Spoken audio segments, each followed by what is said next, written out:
사랑하는 성도 여러분, 7월 18일 월요일 새벽 만나에 오신 것을 주님의 이름으로 환영하고 축복합니다.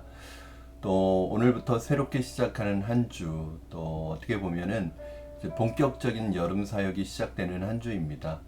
여러분, 우리 주일학교가 금요일부터 여름 성경학교를 시작합니다. 함께 위에서 기도해 주시고 학생부의 수련회가 다음 주 월요일부터 수요일까지 진행되는데, 여름 사역에 하나님 특별한 기름 부으심이 있도록 기도해 주시기를 바랍니다. 오늘 우리에게 주시는 하나님의 말씀 보겠습니다. 오늘 우리에게 주시는 하나님의 말씀은 마태복음 18장 15절에서 20절까지의 말씀입니다. 마태복음 18장 15절에서 20절까지의 말씀, 저와 여러분 함께 보겠습니다. 제가 봉독해 드리겠습니다. 여러분, 15절입니다. 내 형제가 죄를 범하거든 가서 너와 그 사람과만 상대하여 권고하라.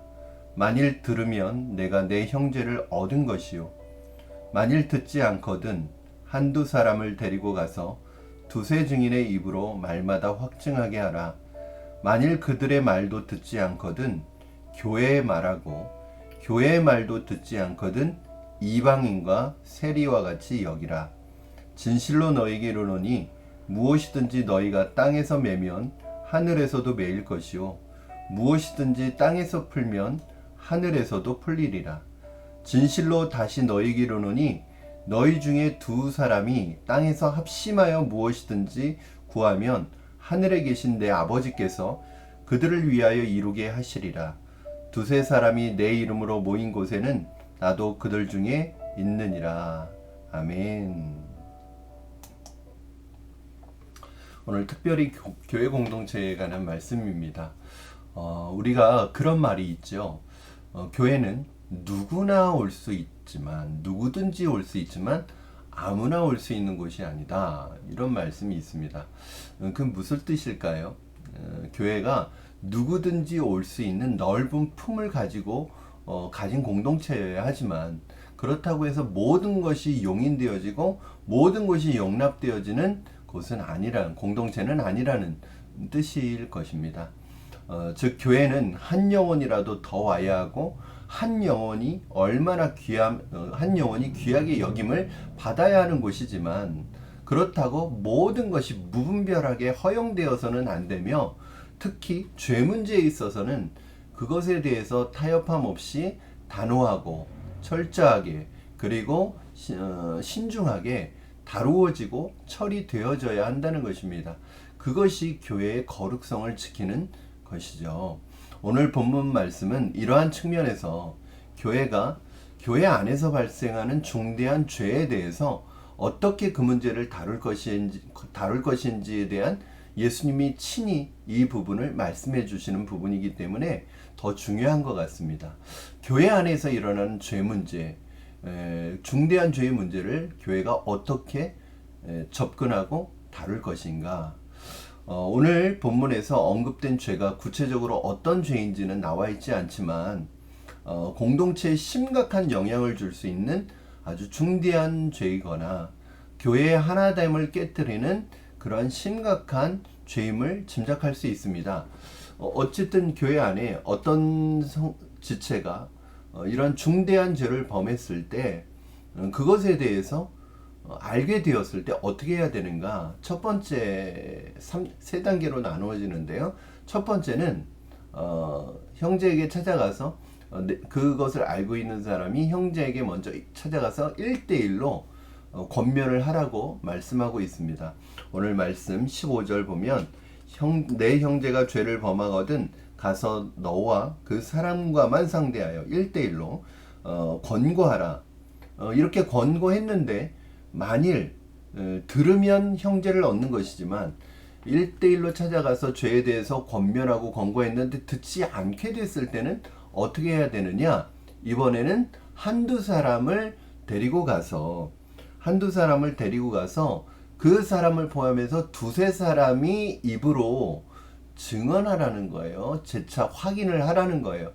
그랬음에도 불구하고 이 두세 사람의 말도 듣지 않는다면 이번에는 어떻게 해야 되느냐 하면, 자 17절 말씀 보겠습니다. 만일 그들의 말도 듣지 않거든 교회의 말하고 교회의 말도 듣지 않거든 이방인과 세리와 같이 여기라. 두세 사람의 말도 듣지 않으면 이번에는 그것을 공식적으로 교회에다가 말하라는 것입니다. 그래서 교회에서 교회라는 것은 한 사람이 아니라 교회 공동체가 이 문제에 대해서 심각하게 결정을 하고 그것에 대해서 권면을 하는 거죠. 교회의 권위를 가지고 권면을 하는 거죠. 그럼에도 불구하고 교회의 말도 듣지 않았을 때는, 교회의 권면도 듣지 않았을 때는 그를 이방인처럼 여기라, 세리처럼 여기라, 이제 그를 형제처럼 여기지 말라는 거예요. 공동체에서 추방하라는 것이죠. 내보내라는 것입니다. 사실은 이것이 굉장히 충격적인 이야기이기도 해요. 이것을 통해서 볼 때 교회가 죄의 문제를 처리할 때 얼마나 신중하고 또 그러면서도 타협하지 않고 단호하게 처리해야 되는지를 말씀해 주고 있습니다. 여러분, 공동체 안에서 누군가 중대한 죄를 지었을 때 사실은 그에게 제일 먼저 해야 될 것은 정죄가 아니라 회개할 기회를 줘야 한다고 말씀하고 있습니다. 그 이후에 두세 단계의 그런 기회를 주는 것은 그가 회개하고 돌아오기를 원해서입니다. 사실은 회개할 권면을 하는 것은요, 그가 회개하고 돌아올 수 있는 기회를 주는 것이지 정죄가 목적은 아니에요. 그렇게 회개하고 돌아온다면 우리는 그 형제를 얻는 것이 되겠지만, 그럼에도 불구하고 끝까지 그가 돌아오지 않았을 때는, 그가 회개하지 않았을 때는 그것에 대해서는 단호하게 공동체에서 그를 내보내라고 그렇게 이야기하고 있습니다. 그렇게 될 때 그는 더 이상 공동체의 일원이 아닙니다. 더 이상 공동체의 가족이 될 수 없습니다. 오늘날과 달리 당시에는 그 지역에는 공동체는 하나밖에 없죠. 예를 들어서 고린도 교회면은 고린도 교회 하나밖에 없는 거예요. 그 공동체에서 추방을 당한다는 것은 무슨 의미가 어떤 뜻일까요? 그것은 하나님의 백성의 공동체, 즉 천국 공동체, 하나님의 백성의 자리와 지위를 잃게 된다는 것입니다. 그것은 굉장히 심각한 것이죠. 이것은 뭐냐면 천국 백성의 자리를 잃어버리는 거예요. 천국 백성의 자리를 잃어버린다는 것은 무엇일까요? 사실은 우리의 구원이 취소된다는 것을 말하고 있습니다. 그러므로 공동체에서 이 문제를 결정할 때 공동체는 신중하게 이 문제에 대해서 다루어야 하면서, 특별히 정죄하기 위해서가 아니라 회개할 기회를 주기 위한 목적으로 이 문제를 다루어야 하는 것이 제일 중요한 포인트입니다. 그러나 오늘날의 교회가 성도들의 죄에 대해서 이렇게 접근할 수 있는가? 여러분 어떻습니까? 쉽지 않다는 걸 알 수 있죠. 왜요? 권면해도 듣지 않았을 때, 교회가 권면해도 그것을 듣지 않아요. 그리고 어떻게 해요? 교회의 회개의 기회나 교회의 권위로 하는 결정을 받아들이는 게 아니라 교회를 옮겨버립니다. 그건 무슨 말이냐면, 회개하지 않은 상태로 다른 공동체에 가서 또 동일하게 회개하지 않고 그 죄를 반복하는 것을 말해요. 오늘날엔 이것이 참 어려운 것입니다. 그래서 교회가 교회의 권위를 가지고 죄에 대해서 교회가 권면하고 교회 결정을 내리기가 어려운 이유 중에 하나가 공동체에서 나가서 다른 교회로 옮겨버리는 거예요.